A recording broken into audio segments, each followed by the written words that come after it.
Man, I did some serious cardio and I'm kind of exhausted. Anyways, 4 videos in one day. What the hell is going on? Now, listen, this is not a trade recap. Don't get fooled by that. Just listen. Now, today we learned a very, like, honestly, a very valuable lesson right here.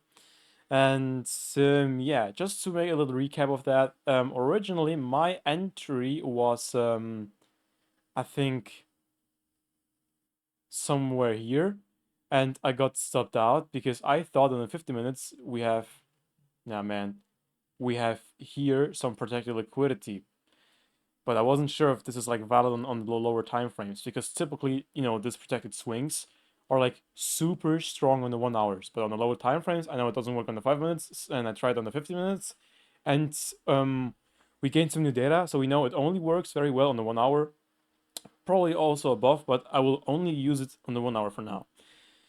Now, anyways, um, what I could have done better, or at least what I was seeing after that. Now, the thing is, we see here, right, multiple, like actually only two fair value gaps right there. We see this one got only respected, like it barely got, like it got respected, but the movement wasn't very big, the expansion, right? So it went above it, swept this high, and got into this fair value gap. And then, as you can see from here on, boom, drop. But now the thing is, how can we actually know that? Now, one great help is if you know what the AMD setup is, we can see here accumulation, then the distribution, and in combination with this point of interest, this survival gap, this is like this is a killer AMD setup.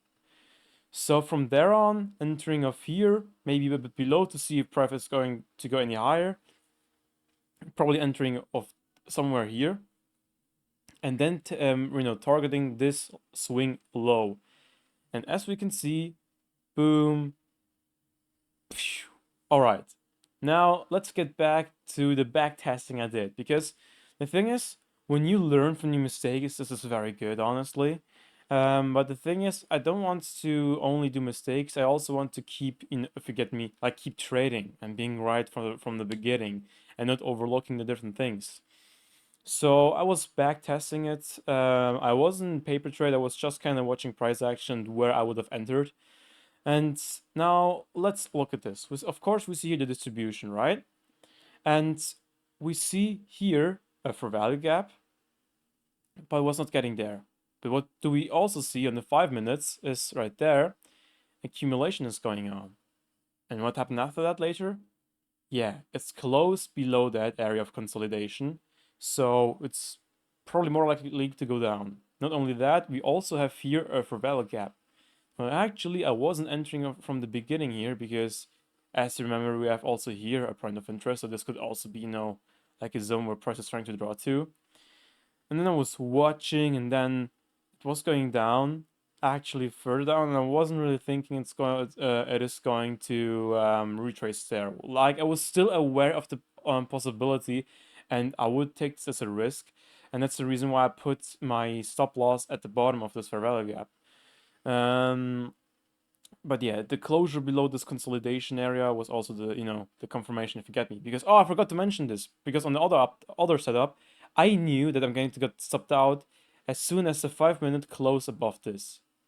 This was like the point where I knew, okay, I'm going to get stopped out, but here it was closing below it, so I wasn't really expecting to get any further higher, but of course there was the opportunity that this might happen. So entering of that, putting in the stop loss. Oh, by the way, I forgot to mention, also seeing here the PD array in the premium zone. So this is like obviously the point of interest within this premium zone we want to see in a downtrend. And then, yeah, of course, PPI was going on. This explains the lag to the downside, like this one, this very abrupt one. But nevertheless, it was actually going to the downside. It wasn't getting any further higher. It was getting back into the green zone and the danger zone, but it just decided to, stick with the trend. And this drawn liquidity, like, well, just a swing low, was the TP, and it worked out perfectly with a very, to be honest, a very ambitious stop loss. But this would also be probably a lower lot size.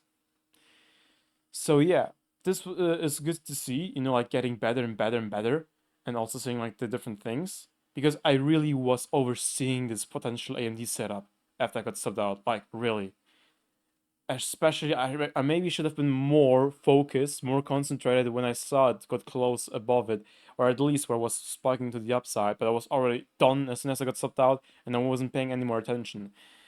But to be honest, I'm not that upset. Again, I'm very like, oh my, today was a great day. Now, I'm not talking about that after only trading day. Only today was really a great day. Many good learnings.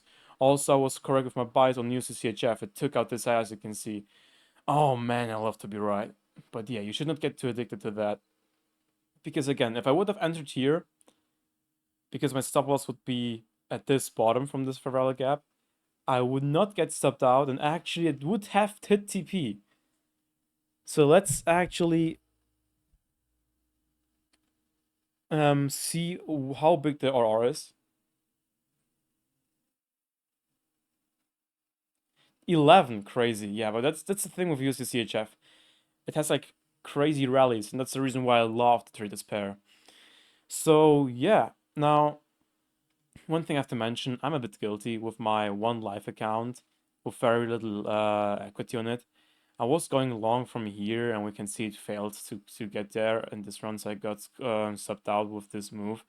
But overall, like regardless, you can see I was also doing the same thing with the back test also here on UCCHF. That explains the line. I was too lazy to draw the other things, on a lower time frame. But yeah, feels good to be right, and also feels good to actually make huge movements, like in orders of improvement. But to be honest, if I'm really down to it, then it's going to happen anyway, so I'm not that concerned. The only thing I'm concerned, and I'm getting like, too much loss in it, and then I keep doing the same mistakes. And this is not the goal. We want to make the money. We need to get the McLaren. I need to get the McLaren. So yeah. And it also took, of course, a Bitcoin trade. And also about the dangerous one, to be honest, because with the PPI, you have no idea which direction it's going to go. You can only assume. But the thing is, I was taking short from here. Why? Well, it was a bit of a risky one, to be fair. But he was also, of course, area of consolidation. And I was actually entering one of his higher levels. I think somewhere around 2 when I saw, okay, that it might look like it's going to fail. And if you want to use support and resistance shit, then we can see here like on the 5 minutes, also on the 50 minutes, this resistance zone, which is going to respect. And at least where I was closing below that, I was pretty confident with my setup. And the only thing which could have betrayed this or whatever, or like, invalidate this, would have been like a negative PPI news data. So yeah, overall, today was a great day. I mean, besides crypto, I lost all the trades, but fuck that. I wouldn't say I lost them. Okay, just lost them. But what's so important is, like, you have no idea. You have no idea how relieved I am of today's loss, how it happened.